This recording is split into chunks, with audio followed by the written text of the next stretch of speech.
Italy دنیا کو پیغام دے رہا ہے، سنو اور ہدایت پر عمل کرو قبل اس کے کہ بہت دیر ہو جائے۔ اٹلی سے ایک مراسلہ۔ سلامتی ہو سب کے لیے۔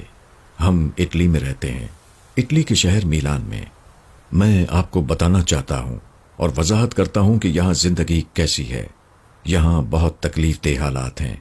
میں بتانا چاہتا ہوں کہ آپ کسی قسم کی کوئی غلطی نہ کریں اور ہم سے جو غلطیاں ہوئی ہیں ان کے نتائج سے سبق حاصل کریں۔ ہم اس وقت مکمل قید میں ہیں۔ ہم گلیوں میں نہیں جا سکتے۔ پولیس ہر جگہ الرٹ کھڑی ہے اور ہر اس شخص کو گرفتار کر رہی ہے جو اپنے گھر سے باہر نکلتا ہے۔ ہر چیز بند ہے۔ کاروبار، بازار، دکانیں اور تمام گلیاں بالکل سنسان ہیں۔ دنیا کے اختتام جیسا محسوس ہو رہا ہے۔ اٹلی، جو کہ پر رونق زندگی کی علامت ہے، ایک روشن مرحلے سے اندھیرے اور تاریک مرحلے کی طرف دھکیلا جا رہا ہے۔ ایسا لگ رہا ہے جیسے یہ جنگ سے تباہ حال ملک ہو۔ یہ ایک حقیقت ہے کہ میں کبھی نہیں چاہتا تھا کہ ایسے حالات میں زندگی گزاروں۔ لوگ یہاں پر بہت اداس ہیں، غمگین ہیں، شش و پنج میں ہیں، مضطرب ہیں اور بے یار و مددگار ہیں۔ وہ یہ سمجھنے سے قاصر ہیں کہ یہ آفت اور یہ حقیقت ان پر کیسے مسلط کی گئی، اور وہ یہ بھی نہیں سمجھ سکتے کہ یہ ڈراؤنا منظر کب ختم ہوگا۔ سب سے بڑی غلطی جو اٹلی میں کی گئی تھی وہ یہ تھی کہ اس وائرس کے پہلے حملے کے وقت لوگوں نے اس کو سنجیدگی سے نہیں لیا، بلکہ اپنی معمول کی زندگی میں مصروف رہے، کام کاج کی خاطر گلیوں میں چلتے پھرتے رہے، گھومتے رہے، اور وہ سمجھتے رہے کہ یہ لطف اندوز ہونے کا موسم ہے۔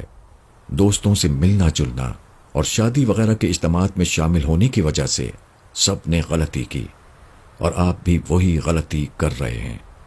میں آپ سے ہاتھ جوڑ کر فریاد کرتا ہوں اور یہ کہتا ہوں کہ آپ احتیاط کریں۔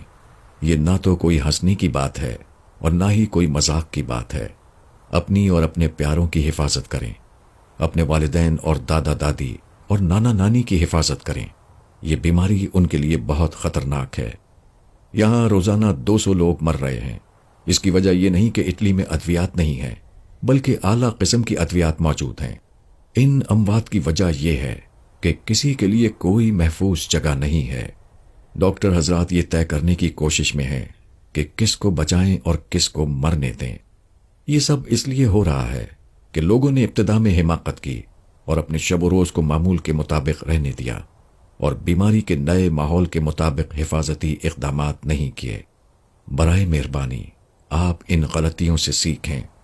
ہم ایک چھوٹے سے ملک میں رہنے والے ہیں اور ایک بہت بڑے سانحے سے گزر رہے ہیں۔ اب غور سے سنو۔ ہجوم والی جگہوں میں مت جاؤ، عوامی مقامات میں مت کھاؤ پیو، زیادہ تر وقت اپنے گھر کے اندر گزارو۔ محکمہ صحت کی ہدایات کو غور سے سنو اور ان پر سختی سے عمل کرو۔ ان کو مذاق مت سمجھو۔ ایک دوسرے سے بات کرتے وقت کم از کم 1 میٹر کا فاصلہ رکھو۔ قریب مت آؤ اور ایک دوسرے سے گلے نہ ملو۔ احتیاطی تدابیر اختیار کرو اور دوسروں کی غلطیوں سے سبق حاصل کرو۔ ہم آپ کو مشورہ دیتے ہیں کہ وائٹامن سی استعمال کر کے اپنے جسم کی قوت مدافعت کو مضبوط بناؤ۔ طبی عملے کے ساتھ تعاون اس بیماری کے خاتمے میں مددگار ثابت ہو سکتا ہے۔ اٹلی سارے کا سارا قید خانے میں تبدیل ہو چکا ہے، جس کا مطلب ہے 60 ملین لوگ قید میں ہیں۔ یہ سب کچھ روکا جا سکتا تھا اگر لوگ حماقت نہ کرتے اور ابتدا میں ہی احکامات پر عمل کر لیتے۔ اپنا اور اپنے محبت کرنے والوں کا خیال رکھیں۔ اس پیغام کو زیادہ سے زیادہ لوگوں تک پہنچائیں۔